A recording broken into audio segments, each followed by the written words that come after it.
Hi friends, welcome to Technician video. Swagatham, I am Nushan. In this video, we will see welding and video. One of the things we video. In this video, we will welding in the work. I am Swayam Chaydu Padichan. We will welding in the Joli Chay. രണ്ടാമത്തെ കാര്യം ഇപ്പോൾ നിങ്ങൾ കണ്ടുകൊണ്ടിരിക്കുന്ന ഈ ഒരു വീഡിയോയിലുള്ളത് പ്രതീഷ് എന്ന് പറയുന്ന കുമരകത്തുള്ള സുഹൃത്താണ്. അദ്ദേഹം നമ്മുടെ വീഡിയോകളെല്ലാം കണ്ടിട്ട് സ്വന്തമായിട്ട് ഒരു വെൽഡിംഗ് മെഷീൻ വാങ്ങി അദ്ദേഹത്തിന്റെ വീട്ടിലേക്ക് ആവശ്യമായിട്ടുള്ള ഒരു സ്ലൈഡിംഗ് ഗേറ്റ് സ്വന്തമായിട്ട് നിർമ്മിച്ചിട്ടുണ്ട്. ഈ രണ്ട് കാര്യങ്ങൾ ആദ്യം തന്നെ പറയാനുള്ള കാരണം എന്താണെന്ന് വെച്ചിട്ടുണ്ടെങ്കിൽ കുറെ ആളുകൾ കമന്റിലൂടെ പറഞ്ഞിരുന്നു യൂട്യൂബിൽ വീഡിയോ കണ്ടിട്ടൊന്നും വെൽഡിംഗ് മെഷീൻ വാങ്ങി വെൽഡിംഗ് ചെയ്യാനൊന്നും സാധിക്കില്ല എന്ന് കരുതി നാളെ മുതൽ ഒരു വെൽഡിംഗ് മെഷീൻ വാങ്ങി നാളെ മുതൽ വെൽഡിങ്ങിന്റെ വർക്ക് ചെയ്ത് ജീവിക്കാം എന്ന് വിചാരിക്കരുത്. സ്വന്തമായിട്ട് ക്രിയേറ്റീവായിട്ട് ഒരു ഐഡിയ ഉള്ള ഏതൊരാൾക്കും കുറച്ച് റിസ്ക് എടുത്ത് ഒന്ന് പരിശ്രമിച്ചു കഴിഞ്ഞാൽ പഠിക്കാൻ സാധിക്കുന്നതാണ് ഈ വെൽഡിങ്ങിന്റെ ജോലി. അതുകൊണ്ടാണ് ഈ കാര്യം ആദ്യം തന്നെ പറയുന്നത്. അപ്പോ വെൽഡ് ചെയ്യുമ്പോൾ ഈ നമ്മൾ ആംബിയർ സെറ്റ് ചെയ്യുന്നത് എന്താന്ന് വെച്ചിട്ടുണ്ടെങ്കിൽ കുറെ വെൽഡിംഗ് ചെയ്യുന്ന ജോലി ചെയ്യുന്ന സാധാരണക്കാരായിട്ടുള്ള ആളുകളുടെ മനസ്സിലാക്കി വെച്ചിട്ടുള്ള എന്താന്ന് വെച്ചിട്ടുണ്ടെങ്കിൽ ഇത് നമ്മൾ കൺട്രോൾ ചെയ്യുന്നത് ഈ നോബിലൂടെ കൺട്രോൾ ചെയ്യുന്നത് വോൾട്ടേജ് ആണ് എന്നാണ്. എന്നാൽ യഥാർത്ഥത്തിൽ നമ്മൾ കൺട്രോൾ ചെയ്യുന്നത് വോൾട്ടേജ് അല്ല, ആംബിയർ ആണ്. പ്രധാനമായിട്ടും 3 കാര്യങ്ങളെ ആസ്പദമാക്കിയിട്ടാണ് നമ്മൾ ഈ ആംബിയർ കൺട്രോൾ ചെയ്യുന്നത്. ഒന്നാമത്തെ കാര്യം എന്താണെന്ന് വെച്ചിട്ടുണ്ടെങ്കിൽ വോൾട്ടേജ്. നമ്മൾ വെൽഡ് ചെയ്യുന്ന ഏരിയയിൽ വോൾട്ടേജിനെ ഡിപ്പെൻഡ് ചെയ്തിട്ട് നമ്മൾ ഇത് അഡ്ജസ്റ്റ് ചെയ്ത് നിർത്തേണ്ടതായിട്ടുണ്ട്. ചില ഏരിയയിൽ വോൾട്ടേജ് കുറവുള്ളതായിരിക്കും, ചില ഏരിയയിൽ ഇങ്ങനെ കൂടിയും കുറഞ്ഞും കൊണ്ടിരിക്കുന്നതായിരിക്കും, ചില ഏരിയയിൽ നോർമൽ ആയിരിക്കും. ഇങ്ങനെ വോൾട്ടേജ് കുറവുള്ള ഏരിയയിലാണ് നമ്മൾ വെൽഡ് ചെയ്യുന്നതെന്നുണ്ടെങ്കിൽ ഈ ആംബിയറിന്റെ നമ്മൾ മാക്സിമം ലെവലിൽ ഇട്ട് വെച്ചുകൊണ്ടാണ് വെൽഡിങ് ചെയ്യേണ്ടത്. ഇല്ലെങ്കിൽ നമുക്ക് വെൽഡ് ചെയ്യാൻ ആവശ്യമായിട്ടില്ല, ഒരു കറക്റ്റ് ആർക്ക് ഉണ്ടാക്കാനായിട്ട് കഴിയില്ല. രണ്ടാമത്തെ കാര്യം വർക്ക് പീസിന്റെ തിക്നെസ്. നമ്മൾ വെൽഡ് ചെയ്യുന്ന വർക്ക് പീസിന്റെ തിക്നെസ്സിനനുസരിച്ച് നമ്മൾ ഇതിന്റെ ആംബിയറിനെ അഡ്ജസ്റ്റ് ചെയ്ത് നിർത്തേണ്ടതുണ്ട്. അതെങ്ങനെയെന്ന് ഞാൻ ചെയ്ത് കാണിക്കാം.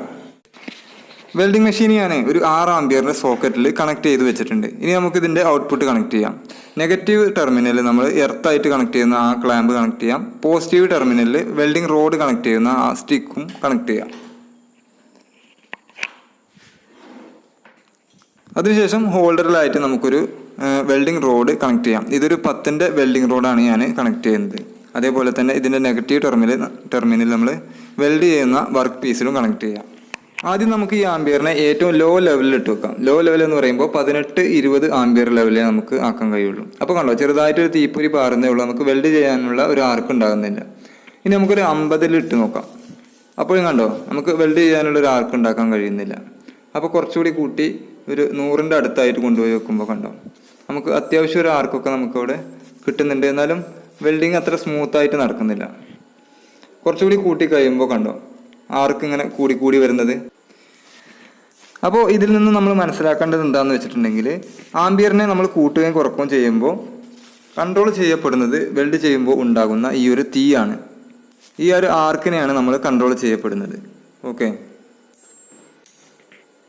ഇതിപ്പോൾ നമ്മൾ അത്യാവശ്യം തിക്നെസ് ഉള്ള ഒരു പട്ടയിലാണ് വെൽഡ് ചെയ്യുന്നത്. ഇത് നമ്മൾ എത്ര ആംബിയറിൽ ഇട്ടാലും നമുക്ക് നമ്മുടെ കൺട്രോളിനനുസരിച്ച് നമുക്ക് വെൽഡിങ് ചെയ്യാനായിട്ട് സാധിക്കും. പ്രത്യേകിച്ച് ഈ പട്ട കത്തിപ്പോകുന്ന ഒരു പ്രശ്നമൊന്നും ഉണ്ടാകുന്നതല്ല.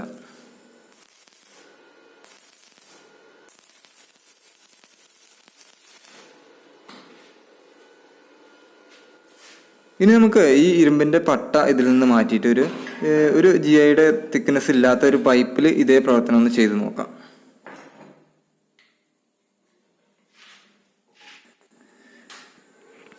ഇതിൽ നമ്മൾ ആദ്യം മറ്റേ പട്ടയിൽ ചെയ്ത അതേപോലെ തന്നെ ആംബിയർ ഏറ്റവും ലോ ലെവലിൽ ഇട്ടുകൊണ്ട് നോക്കാം. കണ്ടോ, ചെറുതായിട്ടൊരു തീപ്പൊരി ഇങ്ങനെ പാറുന്നതേ ഉള്ളൂ, നമുക്ക് വെൽഡ് ചെയ്യാനുള്ള ഒരു ആർക്ക് നമുക്ക് ഇവിടെ കിട്ടുന്നില്ല. അപ്പോൾ നമുക്ക് കുറച്ചുകൂടി ഒന്ന് ആംബിയർ കൂട്ടിയിട്ട് നോക്കാം. കണ്ടോ, ഇപ്പോൾ ഒരു 50-45 ലെവലിലാണ് ഇട്ടിട്ടുള്ളത്. ഇപ്പോഴും കണ്ടോ കറക്റ്റ് ഒരു ആംബിയർ നമുക്ക് അവിടെ കിട്ടുന്നില്ല. കുറച്ചൊന്ന് കൂട്ടി കഴിയുമ്പോൾ കണ്ടോ ചെറുതായിട്ടൊന്ന് ആർക്ക് കൂടിയിട്ടുണ്ട്.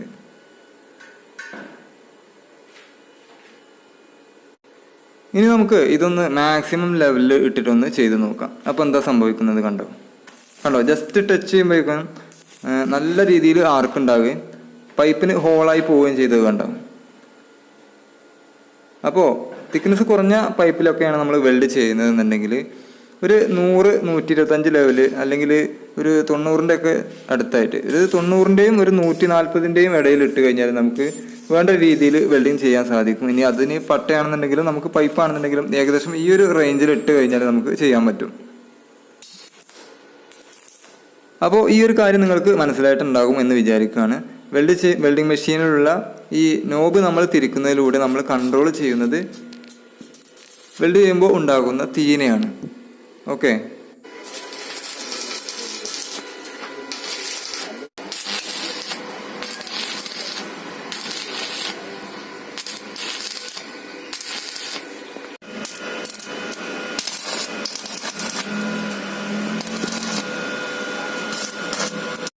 പിന്നെ പറയാനുള്ളത് എന്താണെന്ന് വെച്ചിട്ടുണ്ടെങ്കിൽ വെൽഡിംഗ് റോഡ് പലതരത്തിലുള്ള വെൽഡിംഗ് റോഡുകളുണ്ട്.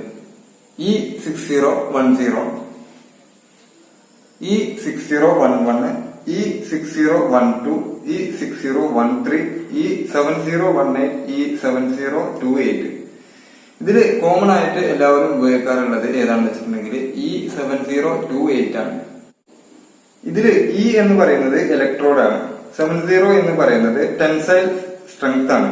അതായത് 70,000 PI ടെൻസൈൽ സ്ട്രെങ്ത് ആണ് ഇതിൽ ഉപയോഗിക്കുന്നത്. അതുപോലെ 1 എന്ന് പറയുന്നത് പൊസിഷൻ ആണ്. ഈ കാര്യങ്ങളൊന്നും ലോക്കലായിട്ട് വെൽഡിംഗ് ചെയ്യുന്ന ആളുകൾക്ക് അറിയേണ്ടതിന്റെ കാര്യമില്ല. ഇതൊക്കെ എക്സ്റേ വെൽഡിംഗ് അതുപോലെ എഞ്ചിനീയറിംഗ് ലെവലിലൊക്കെ പഠിക്കുന്ന ആളുകൾക്ക് ഇതൊക്കെ ആവശ്യം വരാറുള്ളൂ. നമ്മൾ ലോക്കലായിട്ട് വെൽഡർമാരൊക്കെ പറയാനുള്ളത് എന്താ വെച്ചിട്ടുണ്ടെങ്കിൽ വെൽഡിംഗ് റോഡുകൾ 10-ന്റെ റോഡ്, 12-ന്റെ റോഡ്, 14-ന്റെ റോഡ് ഇങ്ങനെയാണ്. ഇതിൽ ഏറ്റവും കൂടുതലായിട്ട് നമ്മൾ ഉപയോഗിക്കാറുള്ളത് 10-ന്റെ റോഡാണ്. അതുപോലെ വെൽഡിംഗ് റോഡ് നമ്മൾ 10-ന്റെ വെൽഡിംഗ് റോഡാണ് ഉപയോഗിക്കുന്നത് എന്നുണ്ടെങ്കിൽ നമുക്കൊരു 150 മുതൽ 200 വരെ ആംപിയർ ഇട്ടുകൊണ്ട് നമുക്ക് ഈസി ആയിട്ട് വെൽഡ് ചെയ്യാം. അതുപോലെ 12-ന്റെ വെൽഡിംഗ് റോഡാണെന്നുണ്ടെങ്കിൽ 100 മുതൽ 150 വരെ. ഇനി അതല്ല 14-ന്റെ ഒക്കെ റോഡാണെന്നുണ്ടെങ്കിൽ 100-ൽ താഴെ മാത്രം ഇട്ടുകൊണ്ട് വെൽഡ് ചെയ്താൽ മതിയാവും. ഇത് നമുക്ക് വെൽഡിംഗിൽ എക്സ്പെർട്ട് ആയി കഴിഞ്ഞാൽ പിന്നെ നമുക്ക് ഇതൊന്നും പ്രശ്നമില്ല. ഇതൊക്കെ നമുക്ക് സ്വയം നമ്മുടെ കൺട്രോളിൽ തന്നെ വരുന്നതാണ്. അപ്പോ ഇതൊക്കെയാണ് ഇതിന്റെ ഈ ആംപിയർ അഡ്ജസ്റ്റ് ചെയ്യുന്നതുമായിട്ട് ബന്ധപ്പെട്ടിട്ടുള്ള കാര്യങ്ങൾ. ഇതൊന്നും എഞ്ചിനീയറിംഗ് ലെവലിൽ അല്ലെങ്കിൽ എക്സ്റേ വെൽഡിംഗ് ഒന്നും പ്രൊഫഷണൽ ആയിട്ട് പഠിച്ചിട്ടുള്ള ആളുകളെ ഒന്നും ഉദ്ദേശിച്ചിട്ട് ചെയ്യുന്ന വീഡിയോ അല്ല.